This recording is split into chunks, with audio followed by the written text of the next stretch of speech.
Mana nginamukele khona la kwi-Prof Daily channel enilethela zonke izindaba eziphuma phambili. Kubi guys, kubika ukuthi owesibaya ubaleka nemali yokukhokhela owayemakhela isithabathaba somuzi wakhe.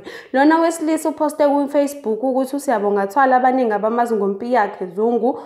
Lona wesilisa uposte izithombe zomuzi kanye nama-screenshots lapho kade bexoxa khona noSiyabonga Thwala ekuthe ngasekugcineni engakamkhokheli imali yakhe ephelele wase emziba kanjalo ku WhatsApp. Naka ke ama-screenshots zibonele.